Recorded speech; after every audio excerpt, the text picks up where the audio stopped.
حضرت ابو کبشہ عمرو بن سعد الانماری رضی اللہ تعالی عنہ سے روایت ہے کہ انہوں نے رسول اللہ صلی اللہ علیہ وسلم کو فرماتے ہوئے سنا کہ میں 3 باتوں پر قسم کھاتا ہوں اور ایک بات تمہیں بتاتا ہوں، اسے یاد رکھو کہ کسی بندے کا مال صدقہ کرنے سے کم نہیں ہوتا، اور جس پر ظلم کیا جائے وہ اس پہ صبر کرے تو اللہ تعالیٰ ضرور اس کی عزت میں اضافہ فرماتا ہے، اور جو شخص مانگنے کا دروازہ کھولتا ہے تو اللہ تعالیٰ اس پر فقر اور محتاجی کا دروازہ کھول دیتا ہے۔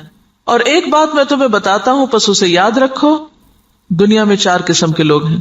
ایک وہ بندہ جسے اللہ نے مال اور علم عطا کیا، پھر وہ ان کے بارے میں اللہ سے ڈرتا ہے اور رشتہ داروں سے حسن سلوک کرتا ہے، اور ان میں جو اللہ کا حق ہے اسے پہچانتا ہے، اور یہ شخص جنت کے سب سے افضل درجوں میں ہوگا، بہت اونچا۔ اور وہ بندہ جسے اللہ نے علم تو دیا مگر مال نہیں دیا، بس وہ سچی نیت رکھتا ہے اور کہتا ہے اگر میرے پاس مال ہوتا تو یقیناً میں بھی فلاں آدمی کی طرح عمل کرتا، اور فلاں سے مراد اس کی اوپر والی کیٹیگری ہے کہ جس شخص کو اللہ نے مال اور علم دونوں دیے، بس اس کی نیت یہ ہے تو اس کا اور پہلے شخص کا اجر برابر ہے، وہ بھی درجوں کے اعتبار سے قیامت کے دن بلند ترین درجوں میں ہوگا۔ اور وہ بندہ جسے اللہ نے مال دیا اور علم نہیں دیا، بس وہ بغیر علم کے اندھا دھند طریقے سے خرچ کرتا ہے، اس کے بارے میں نہ اپنے رب سے ڈرتا ہے، نہ رشتہ داروں کے حقوق ادا کرتا ہے، اور نہ اللہ کا کوئی حق اس میں پہچانتا ہے، نہ اللہ کا حق دیتا نہ بندوں کا، تو یہ سب سے بدترین منزلت پر ہے۔ اور وہ بندہ نہیں عطا کیا اس کو اللہ نے مال اور نہ علم، تو وہ کہتا ہے اگر میرے پاس مال ہوتا تو یقیناً میں بھی فلاں آدمی کی طرح عمل کرتا، اور فلاں سے مراد اس کی اوپر والی کیٹیگری ہے جو اپنا مال بے انتظامی سے اندھا دھند خرچ کر رہا ہے، بس اس کی نیت یہ ہے تو ان دونوں کا بوجھ برابر ہے۔ اب آپ یہاں دیکھیے کہ آپ صلی اللہ علیہ وسلم نے ساری دنیا کے لوگوں کو 4 حصوں میں بانٹ دیا۔ ایک وہ جس کے پاس مال بھی ہے اور علم بھی ہے، اور جس کو اللہ یہ 2 نعمتیں دے دے اس کی خوش قسمتی کا تو کیا ٹھکانا۔ وہ کیا کرتا ہے؟ مال کو اپنے علم کے ساتھ ایسی ایسی جگہوں پہ خرچ کرتا ہے جہاں سے وہ بہترین فائدے اٹھاتا ہے، یعنی درجہ یا اس کا اجر اور ثواب بہترین پاتا ہے۔ یہ بالکل ایسے ہی ہے کہ جیسے آپ دیکھیں ایک بالکل ان پڑھ تاجر ہوتا ہے جو نہ مارکیٹ کو جانتا ہے، نہ تجارت کے اصول قاعدے جانتا ہے، نہ اسے کوئی پتا ہے، اور وہ تجارت کرنے کھڑا ہو جاتا ہے، تو وہ مال کہاں لگائے گا؟ گواں بیٹھے گا، لاس کر لے گا۔ اور ایک وہ ہے جو پڑھا لکھا تاجر ہے، تجارت سے پہلے اس نے ایک ڈگری کی، یا ڈگری نہیں بھی کی تو ایک تجربہ حاصل کیا ہے، اور وہ مارکیٹ کو بھی جانتا ہے، حالات بھی جانتا ہے بہتر طور پر، اب وہ باقی سب سے آگے نکلتا چلا جائے گا، یعنی اس کا جو پروفٹ ریٹ ہے یا اس کا جو نفع کا جو مقام ہے وہ تو بہت آگے، وہ تو تھوڑے ہی عرصے میں بہت کچھ کما جائے گا، کیونکہ اس کو پتا ہے کہ مال کو کہاں لگانا ہے اور کیسے لگانا ہے۔ اس کے برعکس ناسمجھ شخص کچھ بھی نہیں کر سکے گا، مال ضائع کر دے گا۔ جیسے دنیا میں علم والے مال کو بہتر طور پر استعمال کرنا جانتے ہیں، اسی طرح دین کے علم کے ساتھ بھی انسان اپنے مال کی یا منی مینجمنٹ جو ہے اس کی بہترین حسن تدبیر کرتا ہے اور بہترین جگہوں پر خرچ کرتا ہے۔ مثلا بظاہر عام لوگوں کو وہ ایک چھوٹا سا کام نظر آتا ہے، یہ چھوٹی سی نیکی نظر آتی ہے، لیکن اس کے نزدیک وہ بہت بڑی نیکی ہوتی ہے اور وہ سوچ سمجھ کے خرچ کرتا ہے۔ ایسا شخص بعض اوقات چھوٹی چھوٹی نیکیوں سے بھی بہت بڑے درجے پاتا ہے، ذرے سے بھی وہ اجر عظیمہ کماتا ہے، اپنی اچھی نیت کی وجہ سے، اپنے اچھے طریقے کی وجہ سے، سمجھداری کی وجہ سے۔ تو نتیجہ کیا ہوگا؟ قیامت کے دن وہ اعلیٰ ترین مقام پر ہوگا۔ ایک دوسرا شخص ہے، اس کے پاس مال کوئی نہیں لیکن علم ہے، اس علم کی بنا پر وہ یہ سوچ رکھتا ہے کہ اگر کبھی میرے پاس بھی مال آیا تو میں بھی فلاں کی طرح کا، اس کو آئیڈیالائز کر رہا ہے، فلاں کی طرح نیکی کے کام کروں گا، اور یہ اس کی سچی نیت ہے۔ تو نیت کہتے ہیں پکے ارادے کو، نیت خوش خیالی کو نہیں کہتے، یا کسی خوش فہمی کا نام نیت نہیں ہوتا۔ ہم عام طور پر نیت کس کو قرار دیتے ہیں؟ بس ایک خیال آ جانا، وہ بڑی اچھی نیت ہے، اور تھوڑی دیر کے لیے خوش ہو جانا اپنی نیت سے۔ نہیں، نیت محض خیال نہیں، نیت کیا ہے؟ پکا ارادہ، سچا عزم۔ دنیا ادھر کی ادھر ہو جائے اور وہ شخص نہ بدلے، اس کی نیت نہ پھرے، اس کے ارادے نہ بدلیں، حالات کچھ بھی ہو اس کے ارادے نہ بدلیں۔ ہمارا عام طور پہ کیا حال ہوتا ہے؟ جب ہم اللہ سے راضی ہوتے ہیں تو اللہ کی راہ میں بہت کچھ خرچ کرنا چاہتے ہیں، نیکی بھی بڑی کرنا چاہتے ہیں، جب اللہ سے ناراض ہوتے ہیں پھر کیا کرتے ہیں؟ کسی بندے سے ہم راضی ہوتے ہیں تو اس پہ خوب لٹاتے ہیں، اور جب اگر اس بندے سے ناراض ہو جائے تو پھر ہم اس کو کیا دیتے ہیں؟ پھر اس کو آگ کر دیتے ہیں۔ ایسا ہی ہے نا؟ تو یہ سچی نیت ہے، پکا ارادہ نیکی کرنے کا نہیں. پکے ارادے والا کون ہوتا ہے؟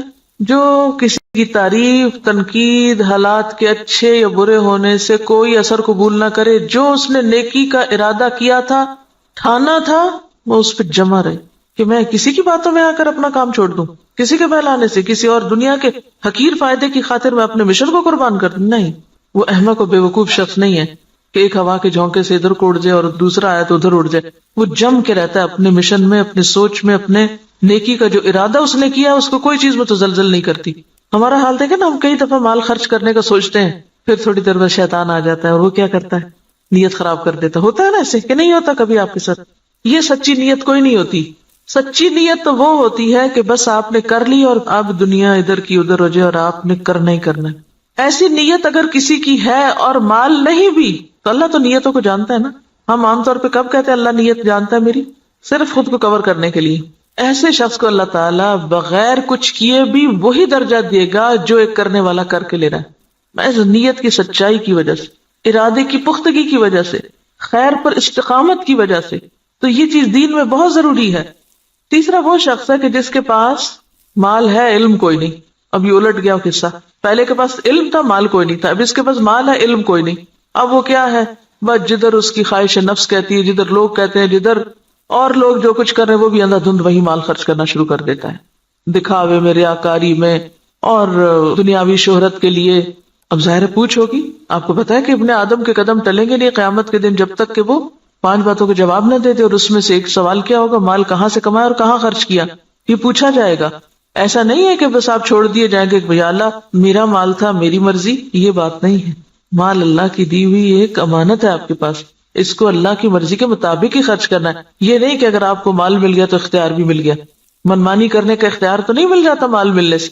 یہ ملتا ہے ویسے ہم نے لیا ہوا ہے. ہم اپنے مال کو خرچ کرتے وقت کیا ذہن میں رکھ کے خرچ کرتے ہیں؟ میرا مال، میری مرضی، کیا مرضی کرو. کوئی سمجھائے بھی تو ہم کیا کہتے ہیں؟ جہاں جی چاہے اڑاؤں. تم کون ہوتے مجھے کچھ کہنے والے؟ میرے پیسے ہیں نا، جو چاہوں کروں. اور وہ اس کی نیت کیا ہے؟ کوئی اس کی نیت نہیں. خاص طور پر جو حدیث کے الفاظ ہیں نا قابل غور ہیں. لا یصل فیہ رحمہ ولا یعلم للہ فیہ حقا. نہ رشتہ داروں کو دیتا ہے اور نہ اللہ کا حق پہچانتا ہے، نہ فی سبیل اللہ خرچ کرتا ہے. یہ مالدار شخص قیامت کے دن سب سے بدترین جگہ پر ہوگا کہ جس کو اللہ نے دنیا میں مال تو دیا لیکن اس کے بس کوئی سمجھ نہیں ہے کہ اس نے اس کے ساتھ کرنا کیا ہے. اور چوتھا وہ ہے بدقسمت کہ جس کے پاس ہے بھی کچھ نہیں ہاتھ میں لیکن آئیڈیالائز اس کو کرتا ہے. ہی اس تیسرے شخص کو کہ جو غلط جگہوں پہ مال خرچ کر رہا ہے. عام طور پر ہم لوگ کس کی پیروی کرنا چاہتے ہیں؟ اس شخص کی جس کے پاس مال ہے اور وہ نیکی کے راستے میں خرچ کرتا ہے، یا اس کی جس کے پاس مال ہے اور وہ دکھاووں کے لیے خرچ کرتا ہے؟ انڈیا کا کوئی امیر ترین شخص اور وہ کہتا ہے کہ میں کھانا تو 2 وقت کا کھاؤں گا، لیکن اگر کوئی شخص اعلیٰ تعلیم حاصل کرنے کے لیے وظیفہ چاہے تو اپنے مال میں سے اس پہ خرچ کروں گا. تو یہ ایک ایسی مثال ہے نا کہ اس کے پاس ہے بہت کچھ لیکن وہ صرف ذاتی عیاشی میں نہیں اڑا رہا، وہ اعلیٰ مقاصد میں خرچ کر رہا ہے. اور لوگوں کے لیے ایک مثال یہ بھی، اور ایک وہ شخص ہے کہ جس کے پاس ہے اور وہ محض خواہشات کی تکمیل میں اور ذاتی خوشی میں خرچ کر رہا ہے. تو نتیجہ کیا ہے؟ باقی لوگ بھی اس کو آئیڈیالائز کر رہے ہیں اور وہی کچھ کر رہے ہیں. آج آپ دیکھیں کہ ہمارے معاشرے میں جس طرح نمود و نمائش ہو گئی ہے یا اس کے مظاہر جو نظر آتے ہیں، اس کے پیچھے کیا چیز ہے؟ فضول خرچی کے پیچھے کیا نفسیات ہوتی؟ دکھاوا اور نمود و نمائش کے پیچھے کیا ذاتی بڑائی کا جذبہ کہ لوگ مجھے بڑا مان لیں. تو قیامت کے دن ایسا شخص کہاں ہوگا؟ اخبث المنازل اسفل سافلین، وہ سب سے نیچے ہوگا کیونکہ اس نے اللہ کی نعمت کا غلط استعمال کیا.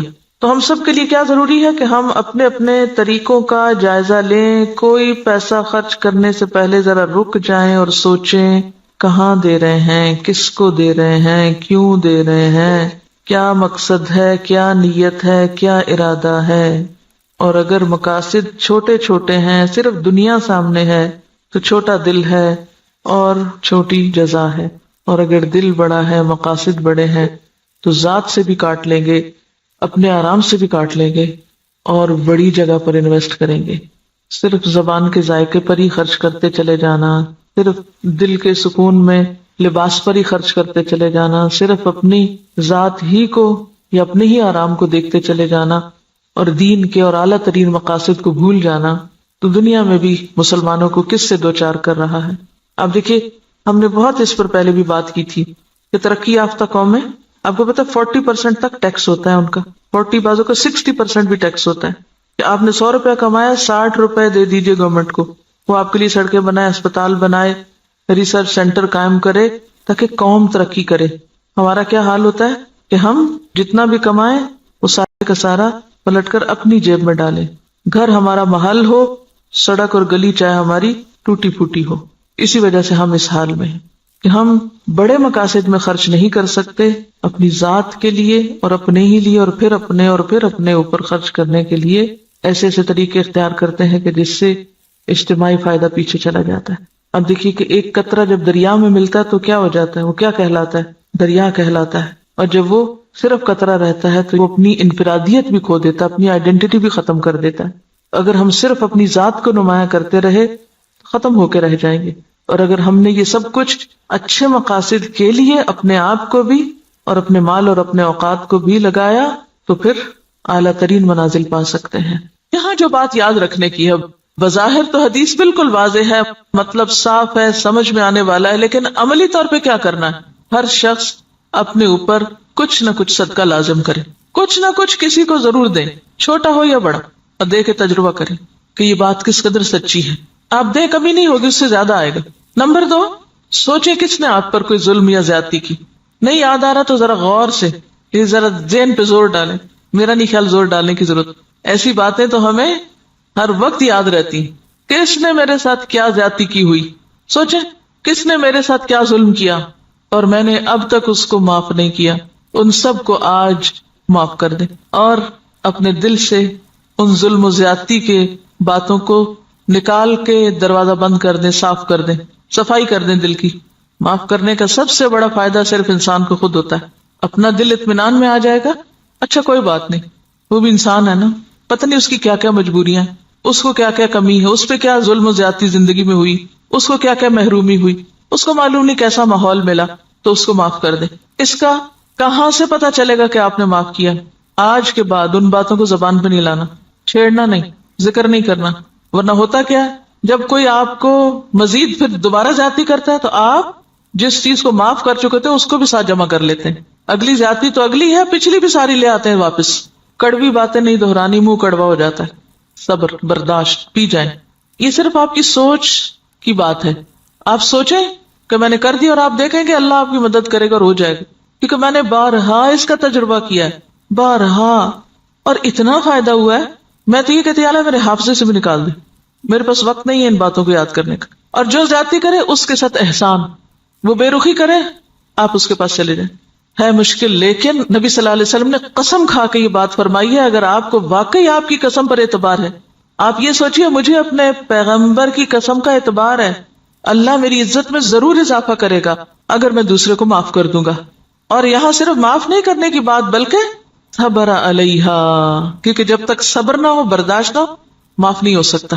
معاف کرنے کے لیے اسے پینا پڑتا ہے، جیسے دوائی کا کڑوا گھونٹ پیا جاتا ہے۔ اور اگر آپ یہ نہیں کر سکتے نا، پھر اپنی معافی کی بھی توقع کم کر دیں۔ آپ اگر دوسروں کو نہیں معاف کر سکتے تو مت پھر امید رکھیں کہ آپ کو معاف کیا جائے۔ اگر آپ واقعی چاہتے ہیں کہ اللہ آپ کی عزت میں اضافہ کرے، کیونکہ سارے کام تو آپ اپنی عزت ہی بڑھانے کے لیے کر رہے ہوتے ہیں لیکن الٹے کر رہے ہوتے ہیں، تو جو نسخہ نبی صلی اللہ علیہ وسلم نے بتایا ہے اس کو عمل کر کے ایک دفعہ دیکھیں۔ ہے حوصلے کی بات لیکن کر سکتے ہیں، ایسا نہیں کہ کیا نہیں جا سکتا۔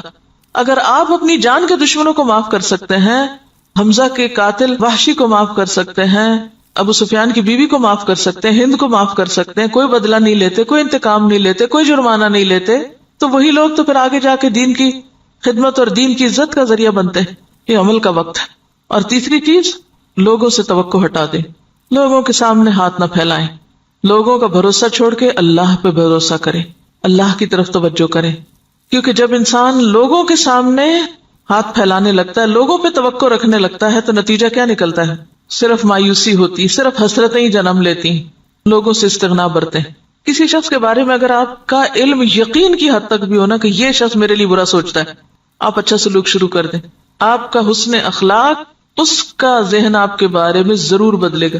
لیکن اگر آپ دوسری طرح معاملہ کرتے رہیں، دو چار تانے دے کے، دو چار پچھلی باتیں یاد کرا کے، شکوے شکایتیں کر کے، سوال پیدا نہیں ہوتا کہ خود بھی راحت پائیں اور دوسرے بھی آپ سے پائیں، اور آپ ان انعامات کو پا سکیں جو اللہ نے صرف ان قربانی کرنے والوں کے ہی لیے لکھے. پہلے حدیث میں مال کا صدقہ ہے، دوسری حدیث میں عزت کا صدقہ ہے، نفس کا صدقہ ہے. مال کا صدقہ پھر آسان ہے، عزت کا صدقہ مشکل. لیکن جو جھکے گا وہی بلند ہو سکے گا، اکڑنے والا کبھی بلند نہیں ہو سکتا. انک لن تخرق الارض ولن تبلغ الجبال طولا. سبحانک اللہم وبحمدک نشہد ان لا الہ الا انت نستغفرک ونتوب الیک. السلام علیکم ورحمۃ اللہ وبرکاتہ.